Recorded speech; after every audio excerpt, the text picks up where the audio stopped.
Genèse chapitre 39, on fit descendre Joseph en Égypte, et Potiphar, officier de Pharaon, chef des gardes, égyptien, l'acheta des Ismaélites qu'il y avait fait descendre.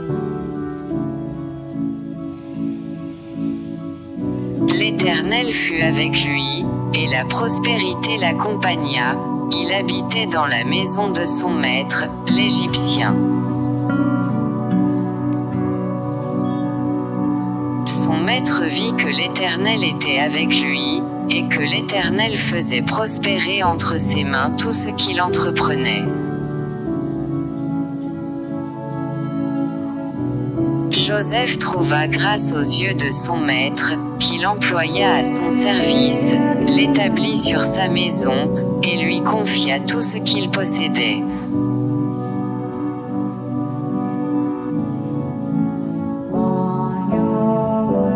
Dès que Potiphar l'eut établi sur sa maison et sur tout ce qu'il possédait, l'Éternel bénit la maison de l'Égyptien, à cause de Joseph, et la bénédiction de l'Éternel fut sur tout ce qui lui appartenait, soit à la maison, soit au champ. Il abandonna aux mains de Joseph tout ce qui lui appartenait, et il n'avait avec lui d'autre soin que celui de prendre sa nourriture. Or, Joseph était beau de taille et beau de figure. Après ces choses, il arriva que la femme de son maître porta les yeux sur Joseph, et dit, « Couche avec moi. »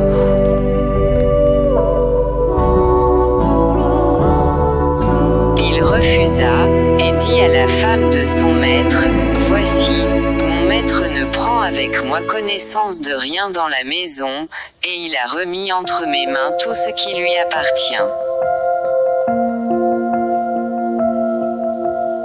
Il n'est pas plus grand que moi dans cette maison, et il ne m'a rien interdit, excepté toi, parce que tu es sa femme.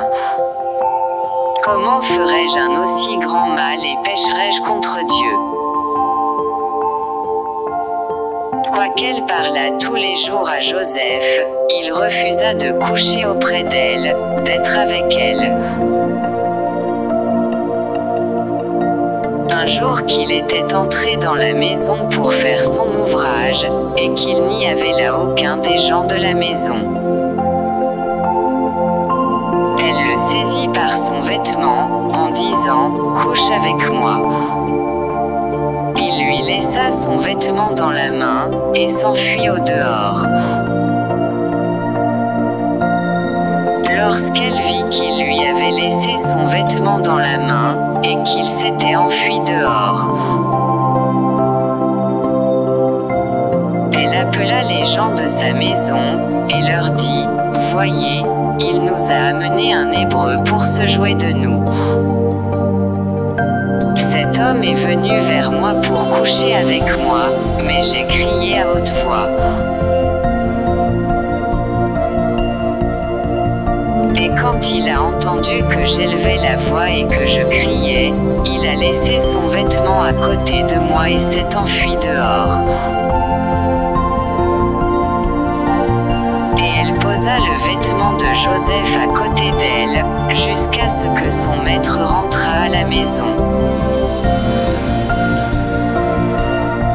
Alors elle lui parla ainsi, « L'esclave hébreu que tu nous as amené est venu vers moi pour se jouer de moi.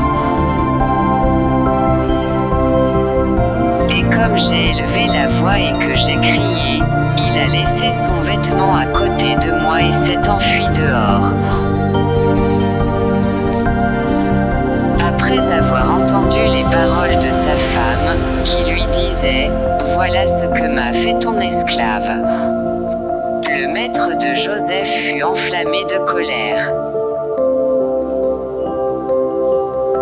Il prit Joseph, et le mit dans la prison, dans le lieu où les prisonniers du roi étaient enfermés, il fut là, en prison. L'Éternel fut avec Joseph, et il étendit sur lui sa bonté. Il le mit mis en faveur aux yeux du chef de la prison. Et le chef de la prison plaça sous sa surveillance tous les prisonniers qui étaient dans la prison, et rien ne s'y faisait que par lui. Le chef de la prison ne prenait aucune connaissance de ce que Joseph avait en main, parce que l'Éternel était avec lui. Et l'Éternel donnait de la réussite à ce qu'il faisait. Genèse chapitre 40. Après ces choses, il arriva que les chansons et le panetier du roi d'Égypte offensèrent leur maître, le roi d'Égypte. Pharaon fut irrité contre ces deux officiers, le chef des échansons et le chef des panetiers.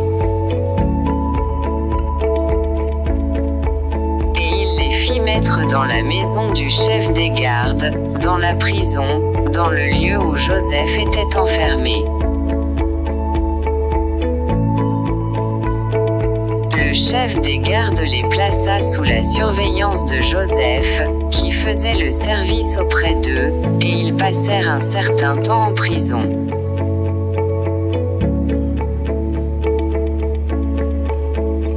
Pendant une même nuit, les chansons et le panetier du roi d'Égypte, qui étaient enfermés dans la prison, eurent tous les deux un songe, chacun le sien, pouvant recevoir une explication distincte.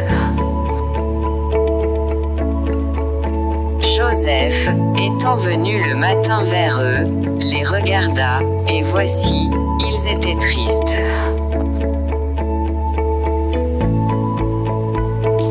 Alors il questionna les officiers de Pharaon, qui étaient avec lui dans la prison de son maître, et il leur dit, « Pourquoi avez-vous mauvais visage aujourd'hui ?»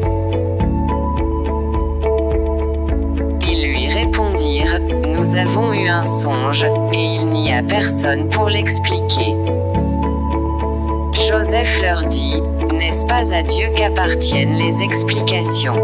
Racontez-moi donc votre songe. » Le chef des échansons raconta son songe à Joseph, et lui dit, « Dans mon songe, voici, il y avait un cep devant moi. Ce cep avait 3 sarments. Quand il eut poussé, sa fleur se développa et ses grappes donnèrent des raisins mûrs. La coupe de Pharaon était dans ma main. Je pris les raisins, je les pressai dans la coupe de Pharaon, et je mis la coupe dans la main de Pharaon. » Joseph lui dit, « En voici l'explication. Les 3 sarments sont 3 jours.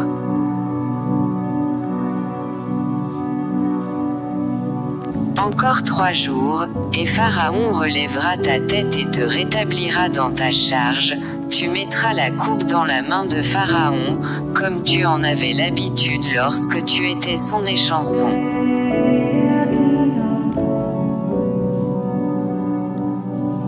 Mais souviens-toi de moi, quand tu seras heureux, et montre, je te prie, de la bonté à mon égard, parle en ma faveur à Pharaon, et fais-moi sortir de cette maison. Car j'ai été enlevé du pays des Hébreux, et ici même je n'ai rien fait pour être mis en prison. »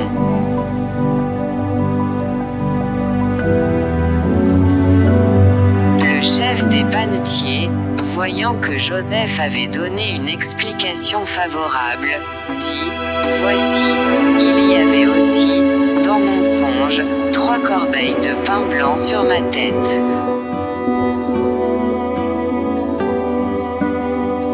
Dans la corbeille la plus élevée il y avait pour Pharaon des mets de toute espèce, cuits au four, et les oiseaux les mangeaient dans la corbeille au-dessus de ma tête. »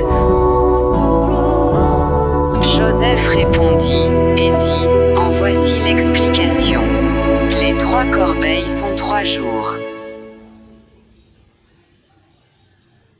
Encore 3 jours, et Pharaon enlèvera ta tête de dessus toi, te fera pendre à un bois, et les oiseaux mangeront ta chair.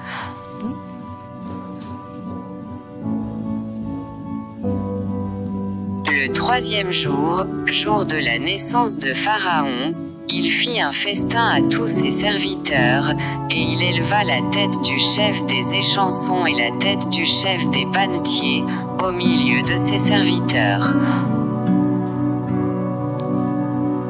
Il rétablit le chef des échansons dans sa charge d'échansons, pour qu'il mît la coupe dans la main de Pharaon.